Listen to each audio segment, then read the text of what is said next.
Hi. What's going on, everybody? Welcome back to the second episode of the Ellisa Show. I just want to say thank you for everyone for your overwhelming support last week. It was very kind and very nice. Y'all were very gracious, and I, for one, really appreciate that. Tonight, we're going to talk about some things. One being our visit that we went to Arizona to visit our Turning Point family. We're also going to talk about a nugget that I have today. Is someone wrote in that they feel stuck. And so I thought, what better nugget to do today than on dreaming again, because I feel like that's the first step to becoming unstuck. So the nugget's on dreaming. We're also going to talk about, is Candace Owens demonic? Let's just talk about it. If that's what people are saying and people are saying, no, she's not, she is, well, let's look at it and see what that demonic spirit, what is that? What does it look like? What else? I'm going to start, I think, with the crazy weekend that we had. We had 2 3 a.m. flights with 3 of the 4 of our children. And so this is story time. Gather in. Welcome if you are coming in. I'm supposed to say like, comment, share, do your thing. Someone asked if they could clip my show, and I was like, that's fantastic because I don't have time to do that. So great. You could tag me in it and I'll share it. But let's get back to story time. I have 2 teenage boys and a tween girl. 3 a.m. flight. Picture this. Everyone's up at 3. We have to drive 2 hours to get on the plane. It's about 4.5 hour flight to Arizona. We land at the airport. I've never done this before. We land and we get our Uber. Everything's great. We're trying to put the suitcases, load them into the Uber, and this lady comes up and is like, I think this is my Uber. And we are like, no, this is a black, whatever SUV, same brand or whatever. She's like, no, I'm pretty sure this is mine. And so we're looking at her, she's looking at us. We've already loaded our stuff in. And sure enough, it actually was her Uber. So we had to unload the Uber, do a walk of shame, like, oh my gosh. She was gracious, thankfully. I was like, oh my gosh, I'm so sorry. We've never done that before. We did find our right Uber. Fast forward to the day, just meetings and getting to see and visiting with friends. And it was just a very long day, okay? Drive an hour out to our Airbnb because we thought it was closer than it was. Like, all right. So far out that the road turns to gravel. That's not normal, I feel like. I think we were in tribal lands at this point, honestly. And so we get in the Airbnb. The kids pass out, like done. Like just suitcases and everything, just done. Like throw everything in, done. The internet is Starlink. And the internet is down. And if those of you who know my husband, Graham Allen, we must have internet in the morning for him to do his show, which is like 6 a.m., 5 a.m. Arizona time. So we can't do that. So we had to load everyone back up. Like, oh no, I'm so sorry. Pack everything up. Leave it as it was. We got to go. So we luckily found a different Airbnb, drive another 45 minutes to get there. And they were able to crash. It was a great visit, but I just feel like if there's any moms who can relate to me, you just laugh. Like you can't even be upset about it. We're just laughing like so deliriously tired at this point. Get into the car and just laugh it out. Drop some American flags in the chat if you can relate to this story, because this is my life on the daily. I feel like this is my day. I have so many stories I can share with y'all of like the crazy that is the things that we've done or that I have done. But anyway, drop them in there. That's my story. We're going to keep going. We are going to go ahead and do our nugget because I really want to start with that, and then I'll get into everybody's questions. Again, one of the questions was, what happens if you feel stuck? And so I write my things down, and I want to be very intentional. And so I really feel like step 1 to becoming unstuck is to start dreaming again. So in counseling, we often ask, go back to when you were younger. What did you enjoy? And what did you want to be? Oftentimes, these are like Blue's Clues, right? Of what it is that you are passionate about. So go back. And I see a lot of people in my line of work who are stuck. And not because they can't move, but because they stopped imagining something different. They stopped hoping. And hope is so powerful. So what I know from my own life is that if you play it safe all the time, there's zero faith in that. If you need a solid plan for everything you do, That's not faith. That's very good planning. And I think a lot of us can relate that, hey, I'm a good planner, but there's no faith element in that.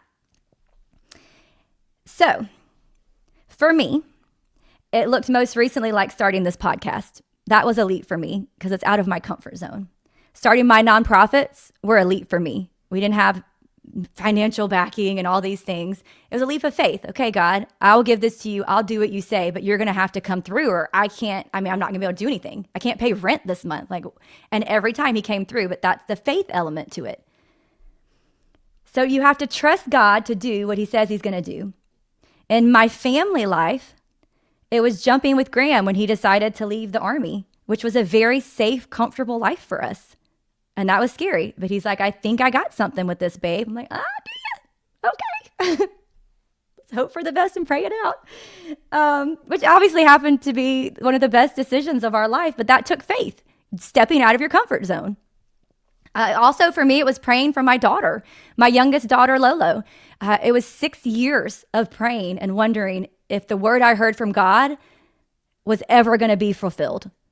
And that's a very tough spot to be in when you are still praying for something you thought you heard 6 years ago, but then you're like, maybe I didn't. 6 years. And then, of course, now in hindsight, I can be like, oh, his timing's so perfect. I could have rushed it or pushed it, and he and his grace didn't allow me to. His timing is perfect. So that's a word for whoever needs that. That was a 6-year prayer. God put something on the inside of you. God placed something on the inside of you. You have a purpose in this life. You are his workmanship. And so I want to share this verse with you. And you got to give me grace because you know I'm still working this out. Oh, wait, I got to share this tab instead. There we go. Okay. It's very tiny, but here we're going to read it. For we are his workmanship, created in Christ Jesus, for good works, which God prepared beforehand that we should walk in them. Ephesians 2:10. Here's another one. Oh my. We have different gifts according to the grace given to each of us. If your gift is prophesying, then prophesy in accordance with your faith. If it's serving, serve. If it's teaching, teach.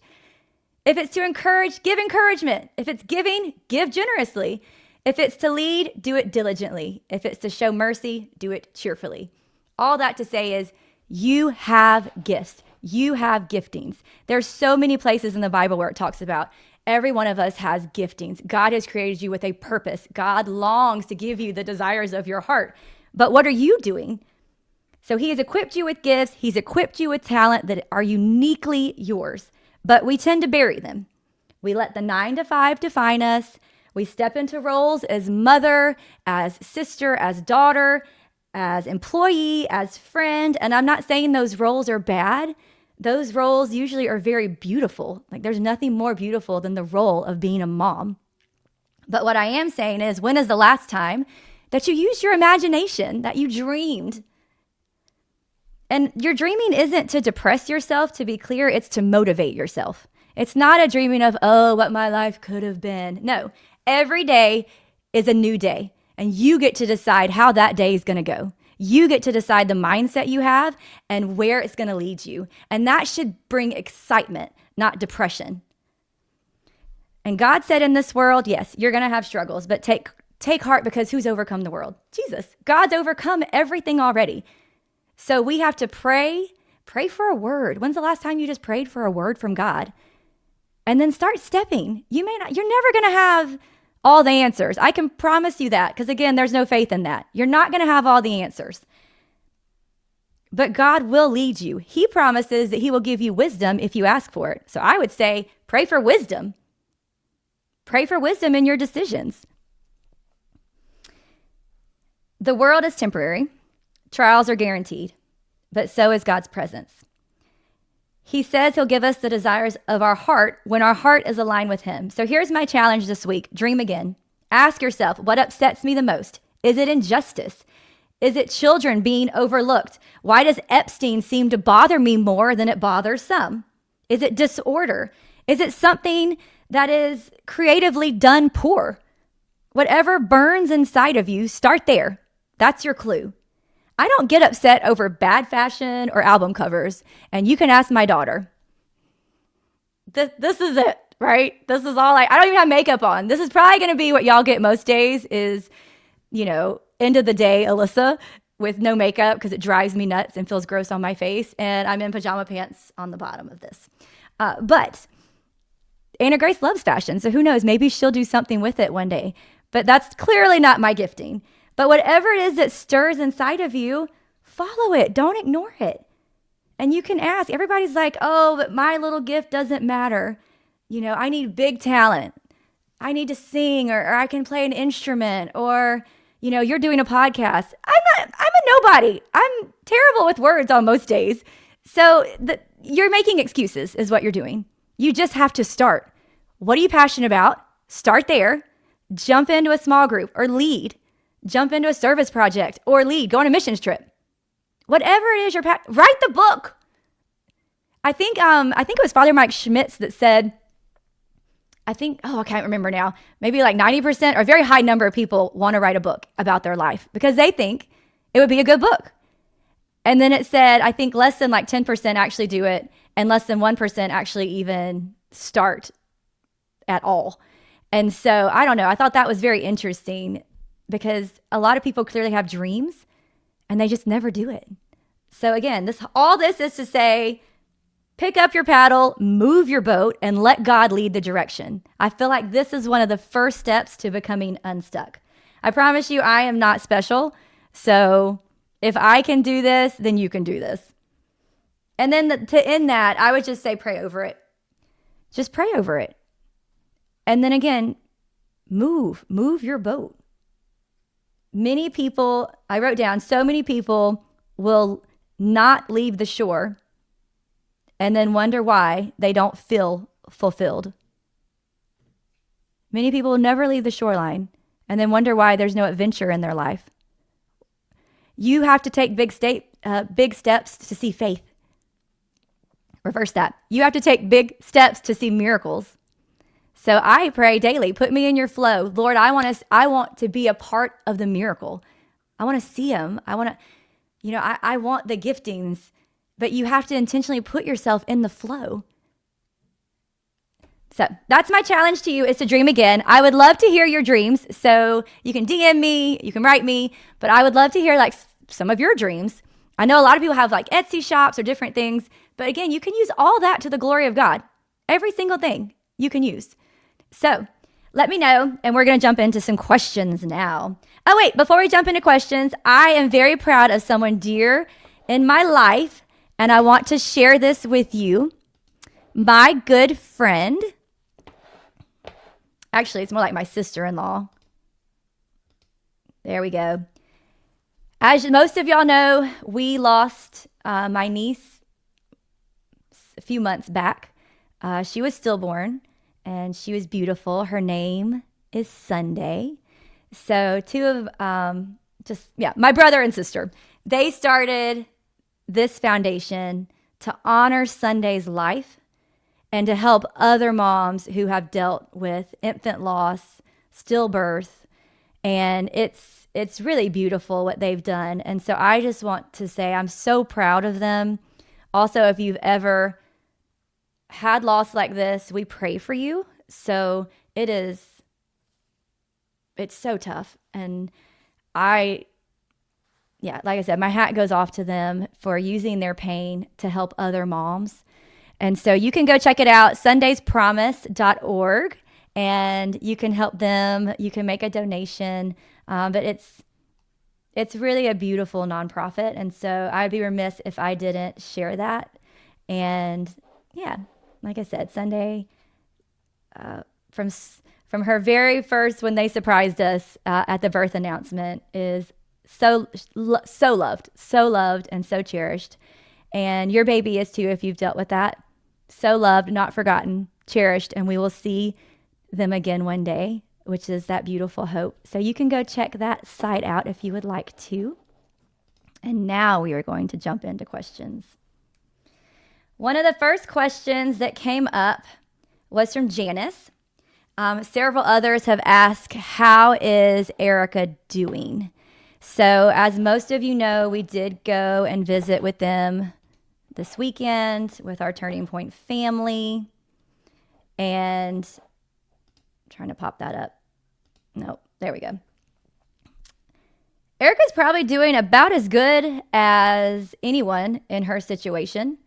I am so happy that Dan Bongino spoke out. He is a friend of ours.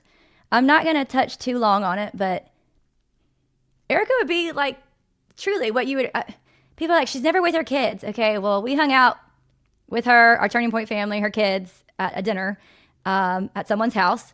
And it's literally like one kid on this hip, one kid on this hip. I don't understand the accusations. I really don't. I think it is demonic. I think it's awful. The attacks on her.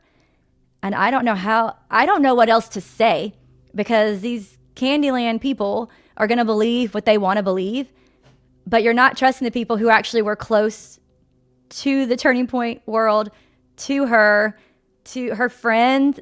Graham did that bombshell interview to her friend Tracy. I mean, they're going to believe what they want to believe, but Erica's a beast. She's strong. She loves the Lord.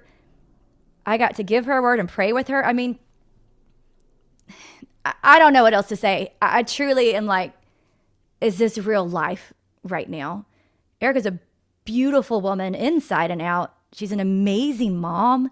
She's trying to walk her children through that's cursing. She's trying to walk her children through grief, real grief. At the same time, honor Charlie's legacy.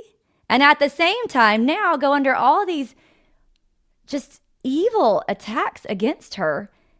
And so I don't know what else to say. But yes, Erica is a gem. She has good people in her corner. She does have a village. She's okay. I know she would be so thankful that y'all are praying and asking about her. She's been very clear on that too. So I appreciate all of you who are continuing to pray for her and the babies. And thank you for asking about her. And I will make sure to tell her that y'all are praying for her. Janice, so Janice, thank you for that question. Next, we are going to go to this question. Would you have stuck around with Graham if he had become a lib activist after the Army? It's a very interesting question. I also have one that was accusatory that just said Graham was gay. And I was like, something about the Candace Owens, like Graham's gay. I'm like, well, I can assure you he's not gay. And I can also say, yes, I would have. I would have prayed deeply for him, and we would have had a lot of conversations, but I would have stuck by him. I would have prayed for him and over him. But he didn't. And so we're kind of living in this fantasy world there. But I would have prayed and we would have kept going. So if I'm not sure how to answer that other than that. Laura from Georgia said, have you ever suffered true manipulation from a pastor? And I wanted to pull this up because this is a good question that I feel like does need. It's kind of small, but this is kind of deception. When you ask this question, the spiritual manipulation, I think we have to remember that Satan is a master deceiver. So I'm going to pull this one back up. So to manipulate is to negotiate, control, or influence for one's own advantage. This is the definition of spiritual manipulation. It's a technique used by some abusive churches and cults to control individuals and acquire gain, all the while giving the impression that the teachings are based on the Bible. I'm not sure I honestly have ever gone through manipulation to an extreme where I felt like I need healing from it. I've definitely gone through church hurt. I think a lot of people have. We had, I hate to say the cliche, but we have had pastors who have had affairs, youth ministers who have tried to elicit minors. That's definitely difficult to walk through when you put your faith in someone to lead you well spiritually, and then they don't. Yeah, it's a lot of questions, I feel like. But what I would caution against is remembering that they are not God. They are a person, and people do fall. And this is not saying it's not wrong at all. I'm just saying they're a person. And so I don't want you to think it's somehow a lack of faith or something you did or that you should have saw it. Like, how could I have missed that? My discernment's off. Maybe in some cases slightly, but this has nothing to do with you. When someone represents God and twists scripture, they use fear, demand loyalty, they avoid accountability. Those are all kind of clues, but that can also deeply shake your faith. I mean, it can. And I think it really wounds a person, that kind of betrayal. It stays with you.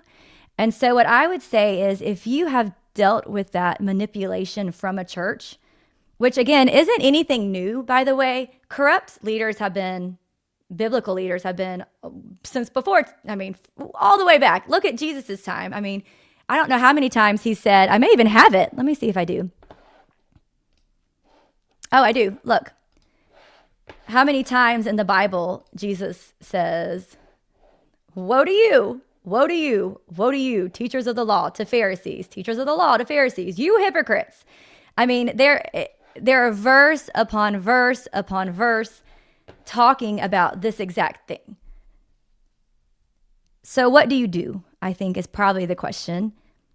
I think you need to heal from that.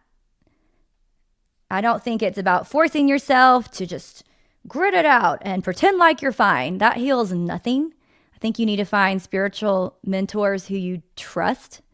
And I think you keep stepping. You talk to a counselor who you trust. You pray. You get in the Word. You ask God to heal that, to help you see clearly. I think you, again, have to put your faith and trust in God and not that leader who deeply hurt or wounded you. And yeah, I think you become and you grow through that. Everything's a growing experience, so you can become even more rooted in your faith. And not that you won't be, not that you were naive to begin with, but I think it does, help you put up a guardrail, boundaries almost, like a guard, like, oh wait, maybe that is a red flag. Not to be hypercritical, there's a fine line between that, but to make you stronger in your faith and to ground you in your faith. So I don't know, I think it can make your faith much stronger, but it's very easy and against human nature to just not become bitter, angry, or upset with God.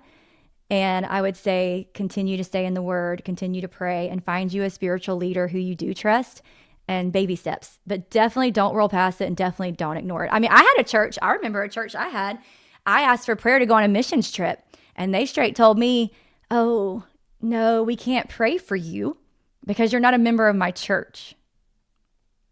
And that hurts. You're like, wait, oh, okay. So you can't even pray for me? I think I literally said, you can't even pray for me? And they're like, no, like you really need to be a member of our church first. I said, oh, okay. And so I absolutely abhor, I could go on all day, high level pastors, and we see them falling, who are so pride filled that they think they're the king of their castle. But that's not every church. And there are really good churches there and out there and around where you are. So just keep looking. Don't let Satan win. Isolation is the devil's playground. So again, stay in the Word. And we're going to go on to Holly from Texas. So Holly from Texas, and I'm going to actually linger a little bit longer on this one. Holly said, how often should a married couple be intimate physically? And so I want to show you something first. I follow Dr. John Delaney, and this is something that he said that I thought was good. And I was like, you know what? I'm going to share that with my audience tonight. Dr. John Delaney said, one of the greatest gifts you can give your romantic partner is clear instructions about what you want, about how they can love you well. I know that Hollywood has taught us that being in love means that we should be able to read each other's minds, but that's not reality, that's fantasy. Give the person you love a clear roadmap with instructions on how they can best love you. Dishes, car repair, sex, bedtimes with the kids, meals. putting down their phone, working more, etc. I thought that was really good insight from Dr. John. So I want to start there and then go through this gently. I don't think, first of all, there's a universal right number. You could probably ask any man, they're like, every night, that's the right answer. I'm like, well, is it? I don't think there's a universal right answer. So that's a tough one to answer for you. I think it's a lot more about connection and intimacy than it is about the physical act of sex. I wrote down the healthiest frequency for intimacy in marriage is the one that feels mutually desired, emotionally safe, and sustainable for both people. Some couples, it may be multiple times a week. Others, it may be once a week or less. I think they said the average is like once a week, just so you know. But again, you can't go off of that because every person is different and you're putting two people together. I will say I don't think sex defines the health of your marriage necessarily. I think your connection does. So what matters more than the frequency is whether both spouses feel wanted, considered, and able to talk honestly about their needs. Intimacy, I can't say this enough, it shouldn't feel like pressure, bargaining, or obligation. It shouldn't be chronically avoided either. It's a conversation there. If there's a mismatch in desire, that is common and it's something to work through gently, but you do not need to shame each other over that. A strong marriage always prioritizes being close, communication, intimacy, physically and emotionally in a way that honors both people. Both people.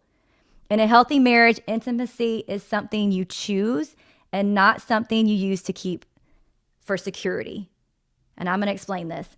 If your husband desires you often and you feel safe, secure, loved, then you should absolutely be able to say, not tonight. Like, I just don't feel like it tonight. Or I'm really tired tonight.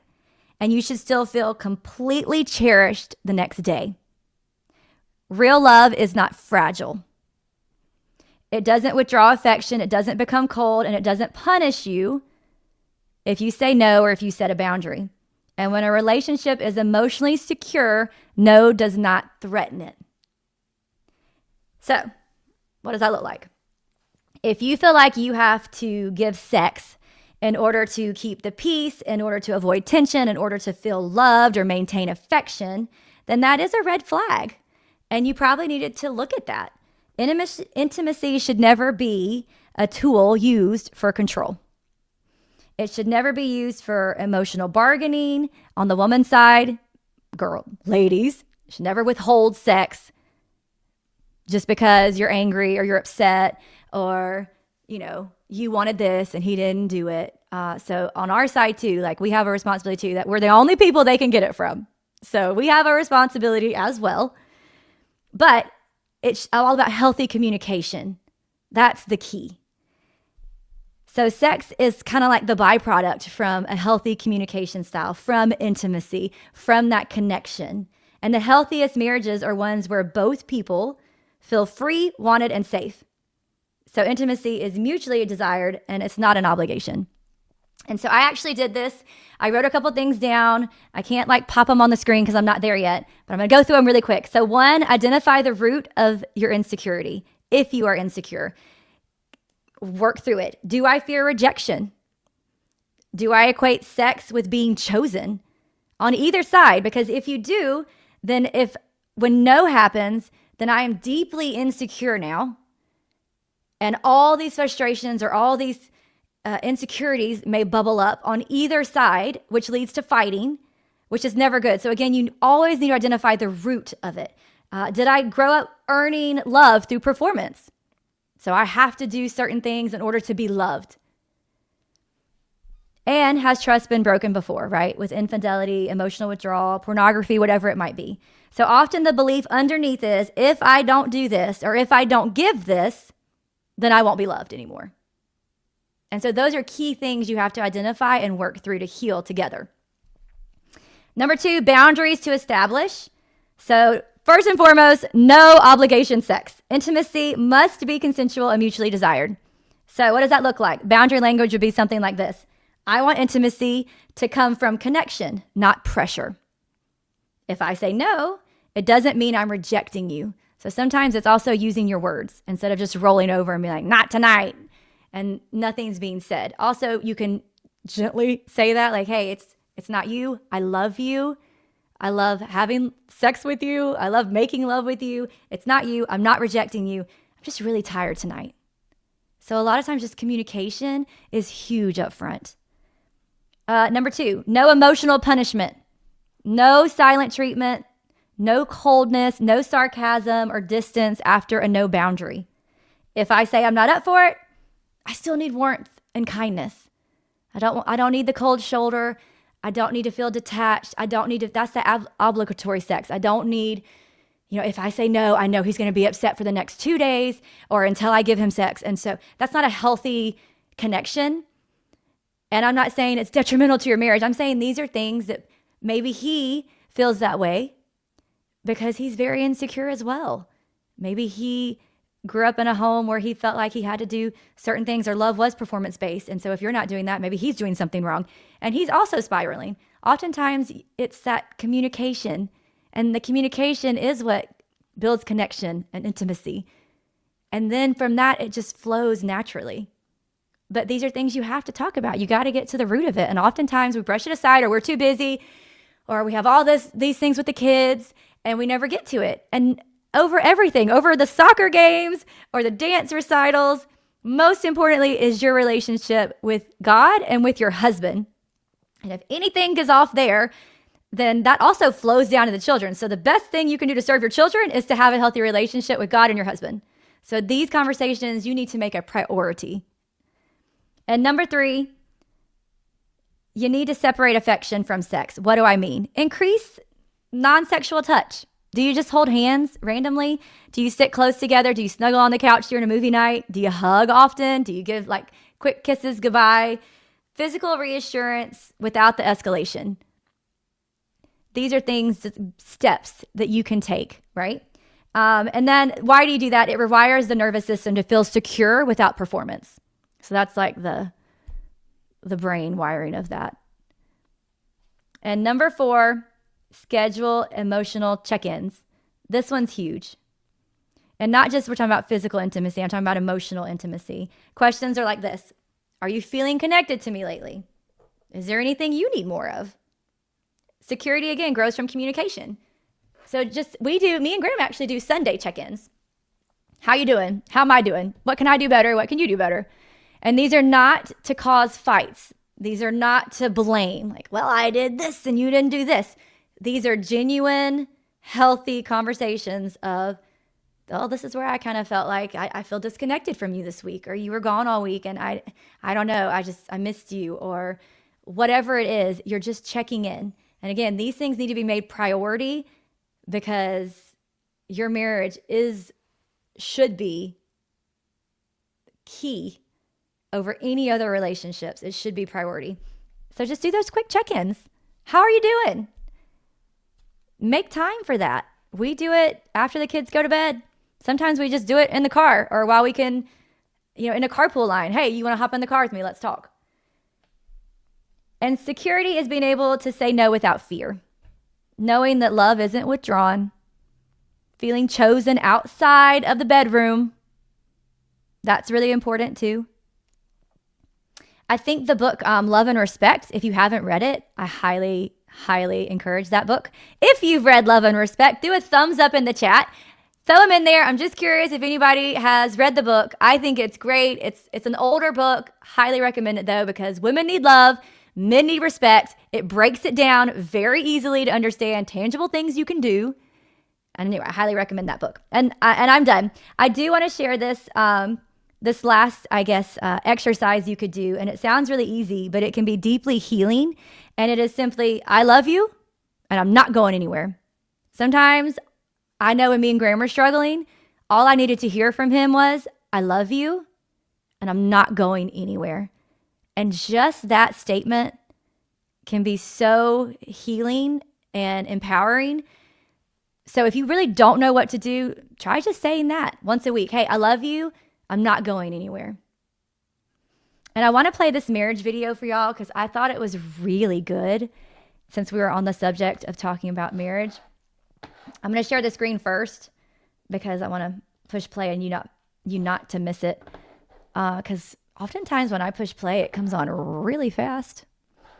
Okay, so this just says, here's how you fix every marriage. You do 4 things. Number 1, you have more fun together as opposed to rehearsing grievance. More fun, less grievance. Therapy is like grievance. And have more fun together. Second is pray together. If you get married, the goal is to fuse your right hemispheres. The best way to do that is by meditating together, is by praying together, is by doing right hemisphere activity together. The third protocol is to make eye contact whenever you talk. Never be talking without making eye contact. Way more important for your wife than it is for you. Way more important, because she gets 3 times as much oxytocin, which means she's better at bonding, but it also means that she's better at starving when she's not getting enough oxytocin. And last but not least is, remember, ABT, always be touching, always be touching, always be touching. More important for men than for women, as a matter of fact. That's why when you're with your beloved and she hooks her arm into your arm while you're walking down the street, you're like, I'm big and strong. Why? Here's how you fix every... I just thought that was so good. I have said this, I can't tell you how many times when I'm doing a counseling session is how it's the joy bucket. Me and my one of my best friends were just talking about this. It's the joy bucket. Are you filling up your joy bucket? And oftentimes what I see is you come into counseling, you're having deep conversations. If you are struggling, you're having deep conversation. That's what he's talking about with grievances. And then I asked him, okay, what have you done for fun this week? We can't have fun together. We're fighting every day. Or we have to figure this heaviness out. Like, what are you talking about? And so then my challenge would be, do something fun. Don't talk about anything heavy.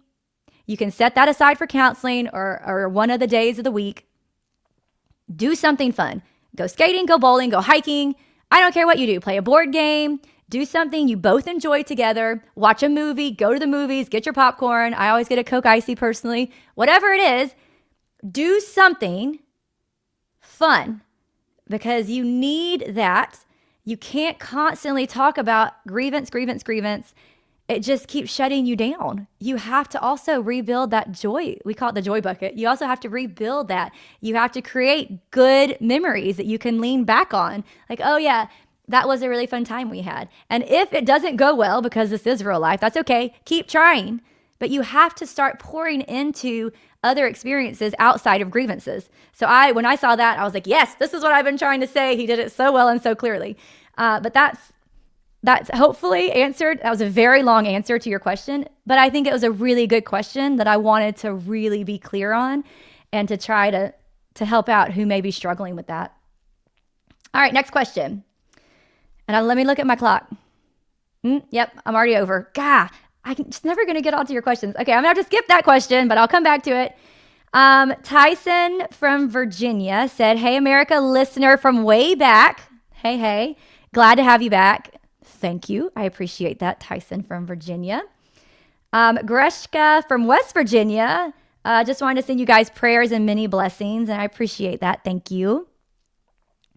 Tina from South Carolina said, besides having a deployed husband, what's the hardest thing about having a deployed husband?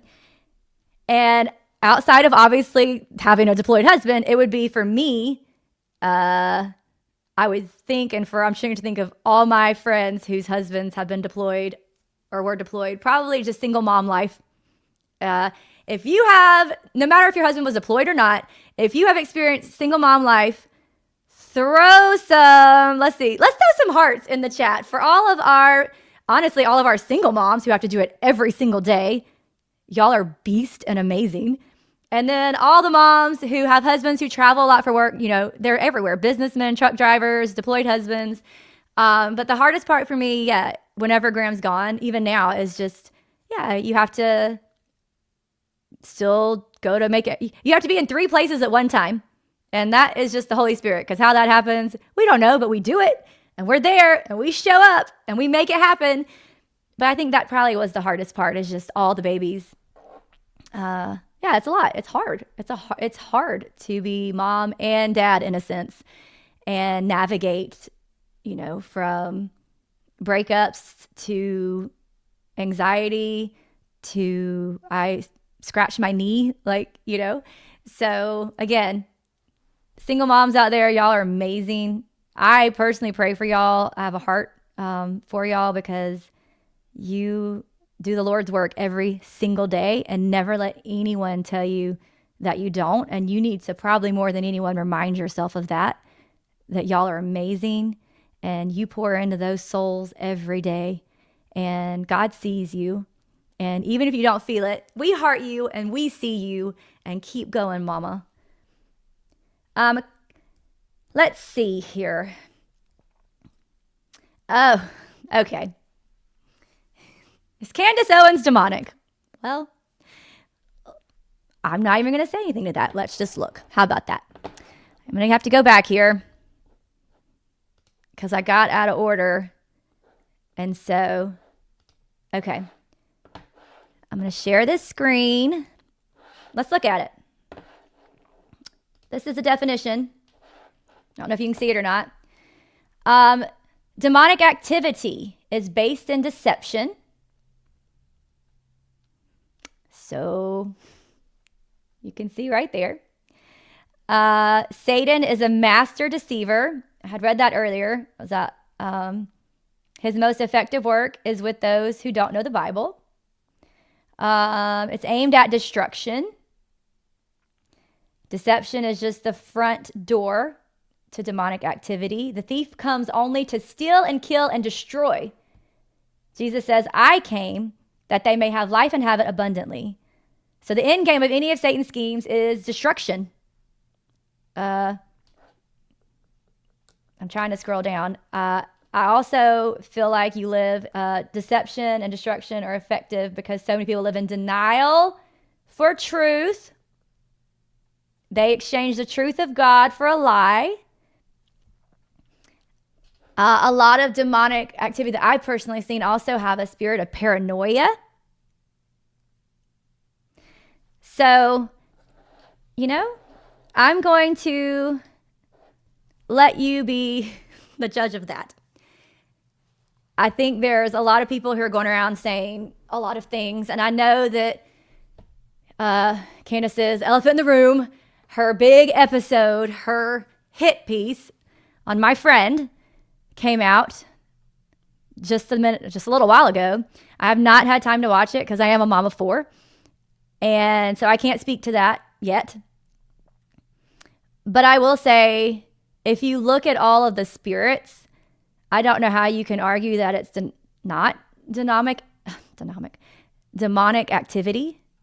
And I think you need to be really, really careful if you are still on the Candace Owens train. Because unlike people this is what's so dangerous about conspiracy, because we actually know a lot and know the truth. And we're trying to tell you. And when you have no moral, when you are morally corrupted, you can just lie, just like they did with Graham. He's a pedophile, like throwing things out there that are completely not true. And there's no moral compass. And so it's like, how do you defend against that? How do you fight against that? Because you have no clue what's going to be coming out. The Bible is our source of right and wrong. When you take away the ultimate truth, what's left? And so then people are just getting on these rabbit conspiracy trails. I had somebody say, well, you're more worried about protecting Erica than you are about the Epstein files. I'd be like, fool, are you kidding me? Go back to 2020 when I did a whole thing on Epstein, conspiracy or truth, with producer Jake. I've been screaming about Epstein at the top of my lungs since I first started hearing inklings of that. So you can fight for many injustices. I'm a justice girl. So yeah, it is tearing me up that they are slandering, that they are accusing, and that these people are just destroying the legacy that Charlie built. Now, will they win? No, I don't believe they will. In fact, I believe that the truth will be exposed and evil will be exposed. And so I'm praying for justice.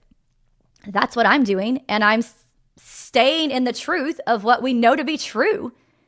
And I think it's awful. And I agree with some of what Dan said. I agree with my husband. I stand with my husband. And I can tell you, after being with Erica, she's grieving. She is just as broken And just because she ain't grieving like all of you think she should be grieving, first of all, who are you? Who are you? Have you walked through this? No. No one's walked through this. No one. So to judge her so viciously and then to just straight lie about her, yeah, it burns me up because, again, I'm a justice girl. It burns me up. And now to have people straight lying about my husband, which I'm not even going to name names because they are not worth my time of day, but to have you lying about him and just crazy stuff for fame, attention, whatever, yeah, you can have that. I don't care because you know what? We stand on the truth. We pray about everything we do and every decision we make. And God is the author of our story and no one else. And so we are good. You know what we have that a lot of people don't? Peace, joy. I love my life. I love my husband. I love my babies and I love my family. I love being in the flow and watching God do miracles and praying with people. I love it. And I'm willing to bet that a lot of people like Candace Owens can't say they have peace and joy, which is very disheartening. And I do. I pray for them. I pray for all of them that they come to know Jesus. But there are still consequences, and natural consequences do happen. So when the truth comes out, there it is. So that was my tangent. Sorry. I do love the Lord, but it just fires me up because it's just evil. So again, you be the judge. If you think it's demonic, okay. If you don't, that's your opinion. That's fine too. I'm out of time. I did not nearly get to cover everything I wanted to cover. I went over last week. I'm trying to do better. I missed so many questions. Valerie from Arizona, you did ask a question about my husband's friend passed away. He's having trouble dealing. How can I support him as a good wife? He's been drinking a lot and in a bad mood constantly. So Valerie, I did want to make sure I got to your question because I did want to answer that promptly. And also in the chat, anytime there's a question, please feel free to share your thoughts, what you've seen in your own life that has worked. Like I said, I want us to be a family and a community that we can share and talk to each other. And so Valerie, here's what I said. First of all, I'm sorry for your loss. That is incredibly hard. And honestly, as men get older, we see that they have less and less community, which is why it's so important for them to have community. But losing a friend and a close friend where there's loyalty and history can be devastating. And I know I've walked through that as well on a personal side and lost my husband's side. And it can shake you to the core in ways you didn't even know were possible and make you question God, make you question a lot of things. I think a lot of men have never been taught how to grieve and grieve well. Like there is a process to grieving that you don't have to stuff and hide your emotions. And so what happens is when you don't know how to grieve well, and I hate to say well because grieving is a process, but you see things like withdrawal, irritability, drinking, trying to numb. And I've actually done that. Actually in the book, that's what I did when I lost two people close back to back. I just started to try to numb it. I was mad at God. I didn't want to deal with it. I didn't like the emotions that were being stirred up. So just numb it and go on. And obviously that's not the correct way because it still pops up and it still comes out. Under the bad mood, there is usually sadness. There's usually shock. It just, maybe even survivor's guilt. It brings up a lot. So as his wife, I think you have to remember your role is not to fix him. Your role is to create kind of a safety blanket almost over and around him and gently let him know that you see that he's hurting. And you can say things like, I know this is hitting you really hard. I see that this is really hard on you. You can sit beside him without forcing a conversation, which is very hard for women. I think we really want, talk to me. How are you? I think it's in the beginning, and I don't know how far along in this grief process he is, but in the beginning, sometimes just sitting, don't say a word, hold his hand. I mean, you can say like, I'm here for you, and then just let it be. And I think that's really powerful and goes a long way. Think about it in your own life. Like, that's powerful. Sometimes we don't want to talk. We just want to know that someone's sitting with us in this grief, in this anger, in this hurt. At the same time, loving him well also means you don't ignore unhealthy coping patterns. So increased drinking is a sign that you are trying to escape something painful, that you're trying to numb it. And you can express concern without necessarily being accusatory. So you can say things like, I'm worried about how much you've been drinking. I know you're hurting, and I want to help you through this in a way that doesn't hurt you or our family long term. I think you have to encourage healthy outlets. So that could be working out together. That could be taking a drive together. That could be visiting some friends, going out to eat with some friends, speaking to a counselor if he's open to that. I think you can make those suggestions, but again, don't be pushy. Nobody appreciates a pushy spouse. I think you be soft, you be steady, you set your own boundaries. Because again, I don't know how extreme or what we're talking about. Obviously, safety is always first. I will always say that. And anytime I give advice, I'm assuming a semi-healthy relationship. Safety is always first, always a priority. If you are not safe, you need to leave and immediately. But I'm assuming this is a semi-healthy environment. Yeah, be strong enough to protect your health, the health of your home, and help him walk through this. So a lot of times it's a lot of grace and finding the right timing to ask him, how are you doing? I do see this. I acknowledge that this is really tough for you. What if we did this or that? I hope that made sense, but keep stepping. I know this is a tough season. Again, I'm sorry. Loss is hard. And again, everyone grieves differently, but we can recognize there are ways that are not healthy ways to grieve. And so gently you can reassure, gently you can suggest, gently you can guide. And then if it gets too long, that's a different conversation, but it sounds like you're kind of in the beginning of this. And so I'm praying for you. My heart goes out to you and your husband.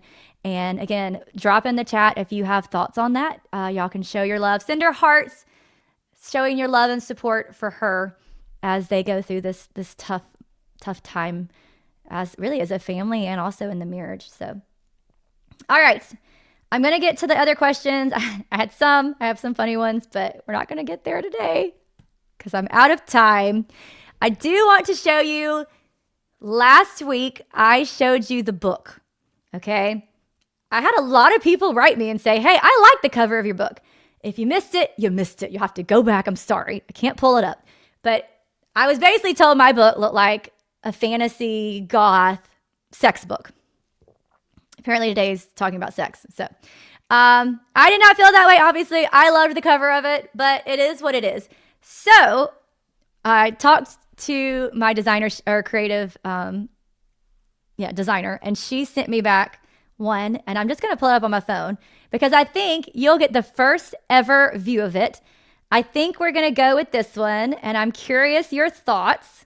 And I don't even know if you'll be able to see it from the screen. Can y'all see that? It says Before Forever. It may be a little blurry, but it's holding dog tags. Oh, there we go. Me and Graham holding hands. And I was like, you know what? I really like that. It kind of, me and Grandma, it kind of feels like a 1940s movie, like back in the day. And so I don't know, less is more. I'm a very kind of plain, simplistic person. And so I liked it. So I think we're going to go with this one. Oh, nope, that's my cover. I think we're going to go with this one. I appreciate all your feedback, though, and making me not feel like that book cover was crazy. I liked it as well. But I think we are going to go with this one. And you can let me know, do you like it? Thumbs up. Yay, you like it. This is a good one. If you don't like it, I think it's still the book cover. I'm sorry. Pretty much locking that one in. But I'd like to know your opinions if you like it or not. I had to sit on my leg this whole time because Anna Grace, my daughter, said that I needed to be higher and the chair won't go up anymore. And so now my leg's asleep and it's kind of hurting. So, okay. Write me your questions. I'm sorry I didn't get to them all again. Apparently this is going to be a theme. So I will do better. I will answer the ones I missed next week. I'm sure I'll have a lot to talk about next week. You can DM me, Ellisa Allen, and you can send me an email if you don't have Instagram, alyssa@dearamericamedia.com. Again, I'll pick a few. I'll answer. Yeah. I pray that God has favor over you this week. I pray that everything we talked about, maybe something was just for you in the nugget or in the marriage talks, in the sex talks, and that you were able to get a word. That's my biggest hope of this podcast is that you're able to get a word that can encourage you or challenge you. And again, likewise, I hope that y'all do that with me as well. So I will talk to y'all next week, and I appreciate you.